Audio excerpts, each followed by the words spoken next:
इसमें फोटो लेते रहिएगा, पकड़िए।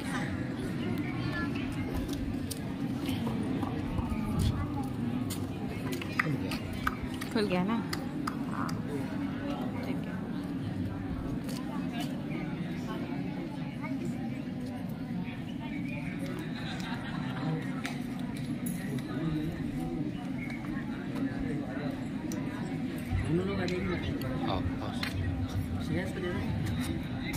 इससे लेना और यहाँ से फोटो खींच देना, ठीक। आदरणीय ठाकुर सर मंच पर आमंत्रित हैं। कैमरा ले लो बेटा।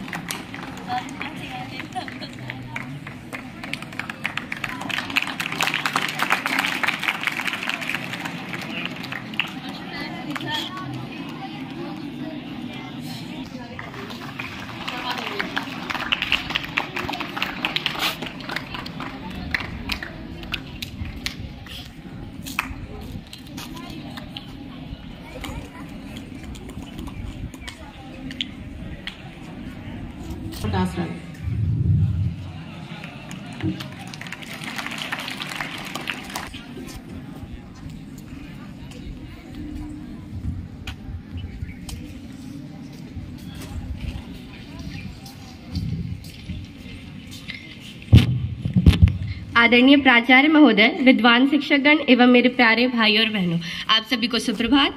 जैसा कि आप सभी को विदित है कि हम यहाँ राष्ट्रीय खेल दिवस के साप्ताहिक कार्यक्रम को मनाने के लिए उपस्थित हुए हैं। इस उपलक्ष्य में मैं खेल विभाग के प्रख्यात खिलाड़ी मेजर ध्यानचंद के जीवन परिचय के बारे में आप सभी को कुछ बताना चाहूँगी। मेजर ध्यानचंद का जन्म 29 अगस्त 1905 को उत्तर प्रदेश के इलाहाबाद में हुआ था। इनकी पिता का नाम समेश्वर दत्त सिंह था, इनकी माता का नाम श्रद्धा सिंह था। इनकी प्रारंभिक शिक्षा इलाहाबाद से ही पूरी हुई। इसके बाद वे 16 वर्ष की उम्र में ही भारतीय सेना में भर्ती हो गए। सेना में होने के कारण उन्हें हॉकी के अभ्यास को बहुत कम समय मिलता था। इसी के कारण वे रात में अपनी हॉकी का अभ्यास करते थे। इसी के कारण उनके नाम के पीछे चंद जोड़कर उनका नाम ध्यानचंद रख दिया गया। भारतीय सेना में 34 साल की सेवा देने के बाद वे 29 अगस्त 1956 को मेजर के रूप में सेवानिवृत्त हुए। उन्होंने भारत को 1928 में एम्स्टर्डम में हुए ओलंपिक खेलों में स्वर्ण पदक दिलाया था।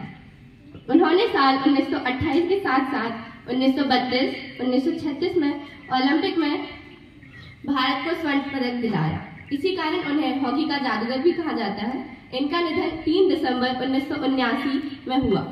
इनके जन्म दिवस के उपलक्ष्य में 29 अगस्त को राष्ट्रीय खेल दिवस के रूप में मनाया जाता है।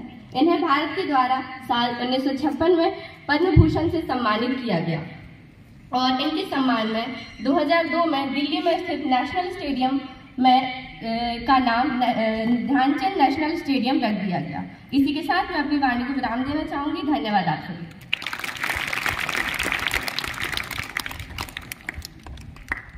धन्यवाद साक्षी। अभी साक्षी के द्वारा बताया गया कि उन्होंने ध्यानचंद ने 3 ओलंपिक पे 3 स्वर्ण पदक दिलाए और जब वो उनको मेजर के नाम से इसलिए जाना जाता है कि वो सेना में मेजर के पद से ही 1956 में रिटायर्ड हुए थे।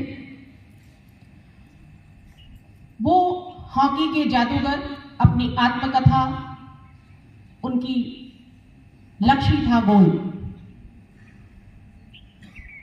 इस तारतम्य में विद्यालय के प्राचार्य महोदय को उनके उद्बोधन के लिए मंच पर आमंत्रित करते। आदरणीय सर।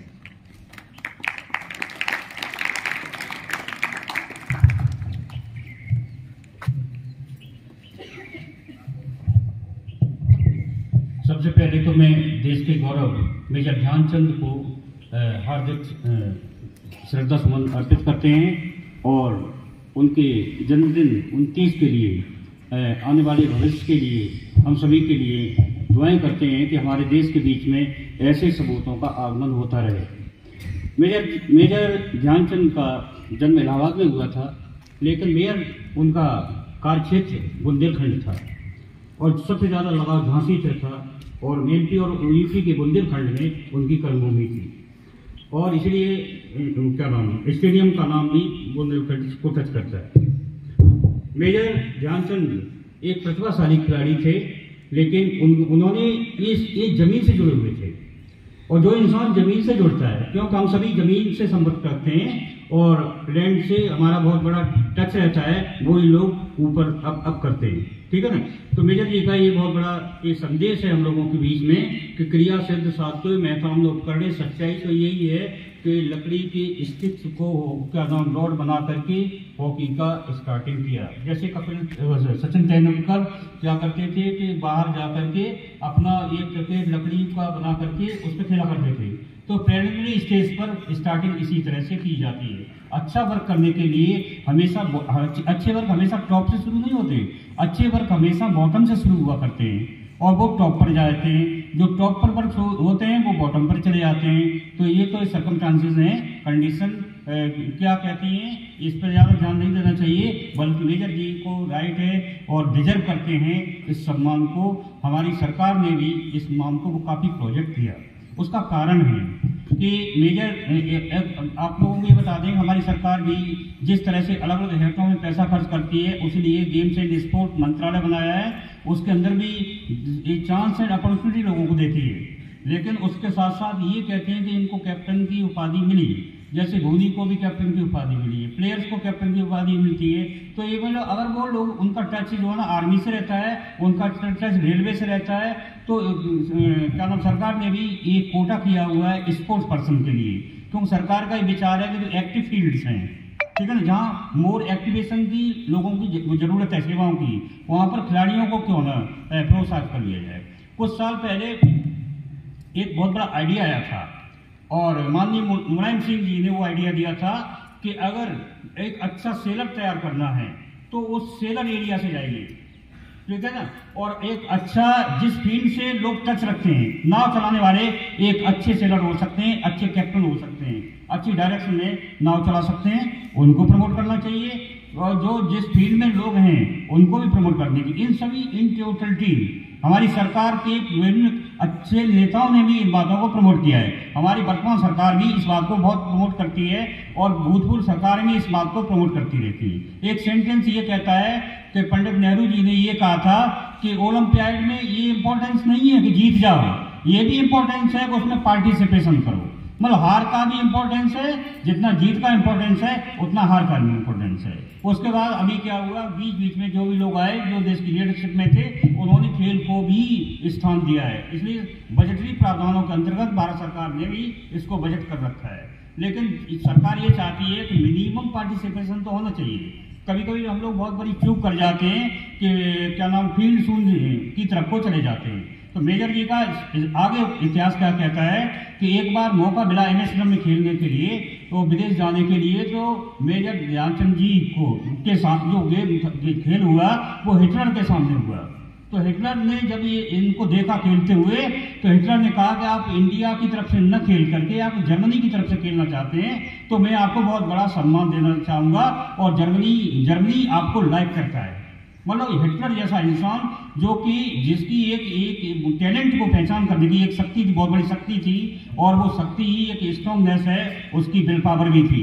तो उसने जब इस बात को टच किया तो ध्यानचंद जी को उन्होंने बुलाया और ये कहा कि आप जर्मनी की तरफ से खेलें, ठीक है ना। लेकिन नहीं, यही है सच्ची देशभक्ति का प्रतीक। अगर मनमोहन सिंह चाहते तो अमेरिका के अंदर अर्थशास्त्री को नोबेल प्राइज मिल जाता, लेकिन ऐसे लोग नहीं गए। एपीजे अब्दुल कलाम को ये कहा गया कि आप वहां पर इंडिया से छोड़ करके हमारे देशों में वैज्ञानिक खोज करें।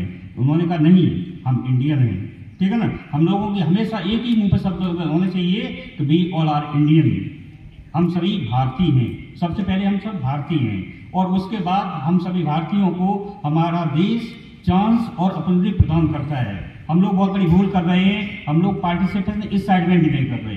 पढ़ाई अलग बात है, लेकिन ये भी तो एक बात है जो कि आपको अभी नहीं तो आगे भविष्य में आने का एक चिंता का कारण बनेगी। आपको बीमारियां घेर लेंगी, आप नहीं जाएंगे, आप